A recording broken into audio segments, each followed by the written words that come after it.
moi, lorsque je pense au cancer et à ce cours, je pense exactement à la question du terrorisme. On prend plein de mesures, mais il y a toujours un jour où il y a un terroriste qui a échappé aux mesures et que ça pète quelque part. Et bien, c'est ça le cancer. Alors, les causes du cancer, c'est quoi les causes du cancer? En fait, on sait historiquement la question, est-ce que le cancer avait une cause extérieure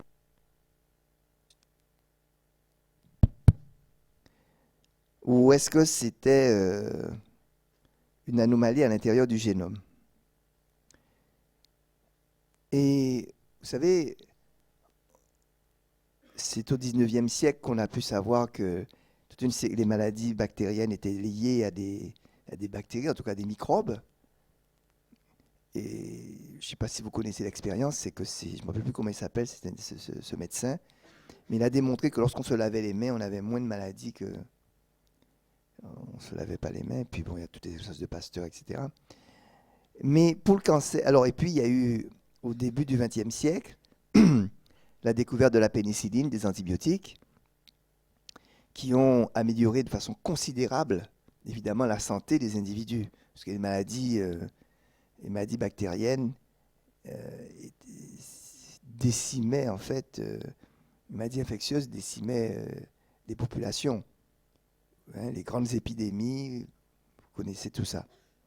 Et donc, pendant longtemps, on a espéré, quelque part, que les cancers étaient peut-être liés aussi à ça. Et que justement, avec aussi des antibiotiques ou des agents, on aurait pu lutter contre des agents extérieurs dans les cancers. Il y a eu la crainte, avec la découverte, dans les années 60, lorsqu'on a commencé à observer le génome, on s'est dit, les gens ont eu peur que les cancers puissent être d'origine génétique. Et en fait, ces questions ont été résolues donc, dans les années 70, parce que dans les années 70, on a développé, les techniques de biologie moléculaire se sont développées, et on a étudié les génomes des virus de souris ou des virus de poulet, qui étaient capables de donner très rapidement des cancers. C'est pour ça qu'on dit le génome des virus à pouvoir transformant rapide. Et lorsqu'on a analysé le génome de ces virus, qui avaient donné à une souris ou un poulet un cancer, les chercheurs se sont rendus compte que qu'il y avait une différence dans le génome qui se trouvait dans la tumeur, le génome donc du virus se trouvait dans la tumeur, dans l'organisme chez qui il avait entraîné une tumeur, avec le génome du virus, du même virus, mais qui n'avait pas entraîné de tumeur. Et la différence, c'est qu'à l'intérieur du génome du virus se trouvaient des gènes de l'organisme qui avait eu le cancer. C'est-à-dire que le virus, en s'intégrant dans le génome de l'hôte, s'était intégré à côté de gènes, et il avait intégré ces gènes à l'intérieur de lui, et ces gènes n'étaient plus sous la dépendance de leurs éléments régulateurs, mais étaient dépendants de la réplication du virus, et donc se répliquaient de façon extrêmement importante. Et comme c'était des gènes qui intervenaient dans la multiplication cellulaire, ils entraînaient, à ce moment-là, comme leur taux d'expression était augmenté, ils accompagnaient en fait d'une multiplication cellulaire non contrôlée, donc donnaient à la cellule un avantage prolifératif. Les chercheurs qui ont trouvé ça, je vous ai mis 2 références, mais le nom qui est resté, c'est Bishop. Et il a eu en fait une phrase terrible dans les années 75. D'ailleurs, ils ont eu le prix Nobel, ils sont 2. J'oublie le deuxième. C'est ça l'histoire. Hein. L'histoire est terrible. Elle fait des fractures comme ça. Et en fait, il a écrit « Les ennemis sont parmi nous ». Parce qu'en fait, il a réalisé en fait que le cancer était d'origine génétique, mais que ce n'était pas lié au virus, c'était lié à nos propres gènes. Donc les ennemis étaient parmi nous. Et ça, voyez-vous, lorsque les gens ont compris ça, ça a été terrible parce que là, pour le coup, si on était capable de pouvoir traiter des infections, mais traiter des anomalies de notre propre génome, eh bien jusqu'à aujourd'hui, on ne sait pas encore comment faire ça.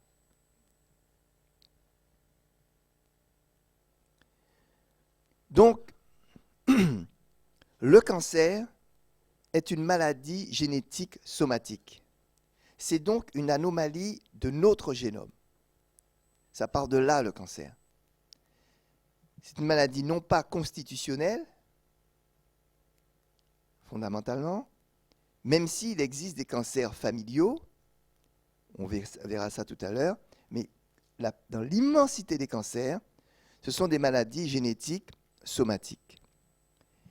Ceci est important à connaître, hein, ça, ce que je vous mets là, cette diapo. C'est une maladie qui est clonale. C'est-à-dire que toutes les cellules d'un cancer dérivent d'une seule cellule. Toutes les cellules d'un cancer sont les cellules filles d'une cellule. C'est pour ça qu'un cancer prend du temps pour arriver à maturité. Parce c'est une cellule au départ qui déconne. C'est dans une cellule qu'un accident génétique survient. Et ça va donner le cancer. Donc ça prend du temps. Cancer du côlon, on dit en général c'est 10 ans. Vous avez deux types de gènes impliqués. Les oncogènes, là c'est un mécanisme qui est dominant. C'est-à-dire que il suffit d'une atteinte d'un seul allèle pour que ce gène puisse être actif dans le phénomène, dans le cancer. Et vous avez des gènes dits suppresseurs de tumeurs. Là, c'est un mécanisme récessif, c'est-à-dire qu'il faut une atteinte des deux allèles. On dit suppresseur de tumeur, c'est que dans des expériences, lorsqu'on réétablit une copie, eh ben, on supprime la tumeur. Et quatrièmement, c'est un processus qui est multi-étapes. Ce n'est pas une seule anomalie. En général, ça existe des fois, une seule anomalie dans un cancer. Mais c'est un phénomène en fait où il y a plusieurs anomalies qui se constituent. Vous avez d'abord une anomalie, donc des fois de la différenciation, puis une anomalie de la multiplication, puis une anomalie de la réparation, puis une anomalie de l'angiogénèse, etc., etc., qui vont vous donner à la fin une cellule totalement monstrueuse. Parce que ce sont des cellules monstrueuses. Alors les oncogènes, je vous ai dit, c'est l'activation d'un seul allèle suffit à donner un avantage sélectif à la cellule. C'est une mutation dominante. Et vous pouvez avoir toutes sortes d'anomalies génétiques. Alors là, j'ai mis essentiellement les anomalies chromosomiques. On va y revenir. Donc gènes de fusion, on va voir qu'est-ce que ça veut dire.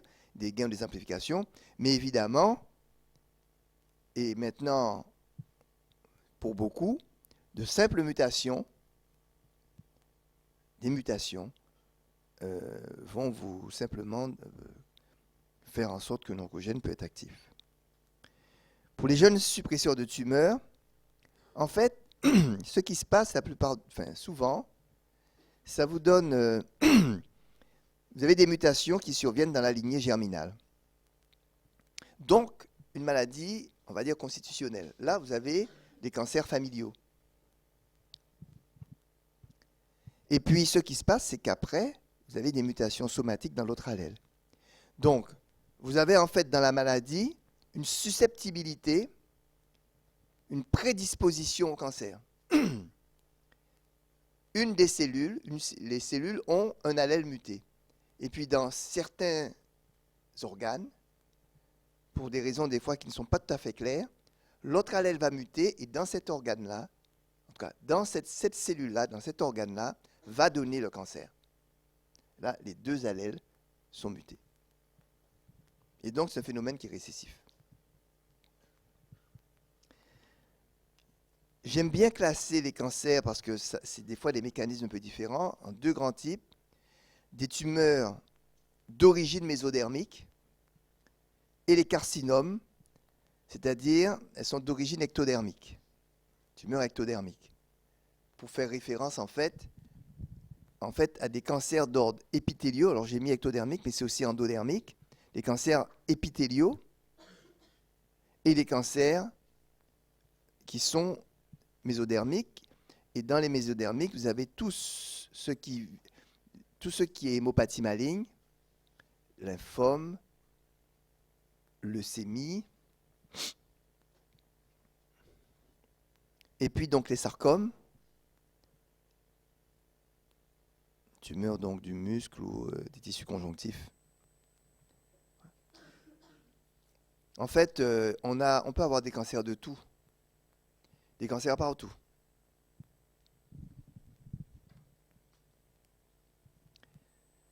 Donc, durant ces 40 dernières années, avec le développement de la génétique, on a beaucoup travaillé sur la caractérisation moléculaire.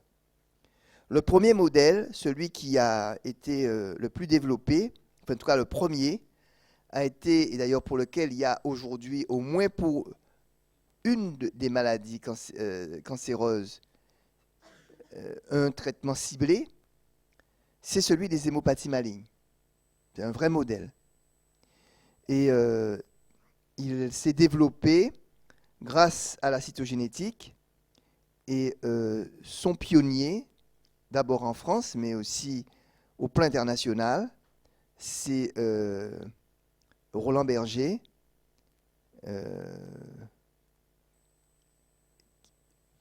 qui est décédé là, il y a 2-3 ans. J'ai mis son nom parce qu'en fait, c'est quelqu'un que j'ai bien connu, c'est-à-dire j'ai fait ma thèse de sciences chez lui. C'est-à-dire on rencontre peu souvent des gens qui sont des vrais concepteurs. C'est rare, les concepteurs, je vous assure. Les concepteurs ont une idée dans leur vie. Les bons chercheurs ont une idée tous les 10 ans. Les mauvais chercheurs ont une idée tous les jours. Mais lui, c'est des vrais concepteurs. Ce n'est pas des gens qui... Enfin, c'est assez... Il faut vraiment... Lorsqu'on a la chance de rencontrer ce type d'individus, il faut essayer d'apprendre le maximum auprès d'eux. Vous savez, c'est ce qui est important hein, dans la vie, c'est d'être capable de transmettre.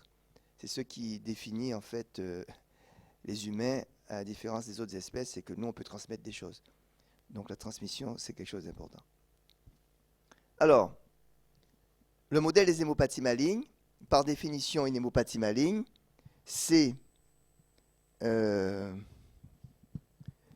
des maladies de la moelle osseuse, du thymus, des ganglions lymphatiques. Parce que c'est à ce niveau-là que se trouvent les cellules hématopoïétiques. Pourquoi ça a été les cancers les premiers étudiés? Pour une raison très simple, c'est que c'est beaucoup plus facile d'avoir accès aux cellules malignes dans les hémopathies malignes que dans des carcinomes. En gros, aller prélever une tumeur du poumon, c'est plus difficile que d'aller faire une prise de sang pour avoir du sang et voir des blastes circulants. Et donc, c'est pour ça que ça a été les premiers cancers humains étudiés sur le plan génétique. Ce qui est particulier avec les hémopathies malignes, c'est que donc, pour bien les comprendre, juste une petite définition de l'hématopoïèse. Voici une hématopoïèse. Vous avez une cellule souche. Vous allez avoir des cellules B ici, enfin des ancêtres, des lymphocytes, des précurseurs de lymphocytes ici. Une partie va migrer dans le thymus pour donner les lymphocytes T. Une autre partie va donner des lymphocytes B. Et puis ici, vous allez avoir des précurseurs des autres lignées, érythrocytes, monophages, polynucléaires, etc., etc. Et dans la moelle osseuse, vous allez avoir en fait une différenciation de ces cellules. Pour les T, c'est dans le thymus qu'il y aura une différenciation. Je dis bien une différenciation, pas une maturation. Et puis une fois qu'elles sont différenciées, ces cellules, elles vont dans le sang. Je remets ça comme ça, là. Donc, différenciation médulaire des cellules B, des cellules myéloïdes, différenciation thymique des lymphocytes T. Ensuite, tout ce qui est myéloïde va sortir et sera déjà actif, alors que pour les B et pour les T, ils vont aller maturer dans les ganglions.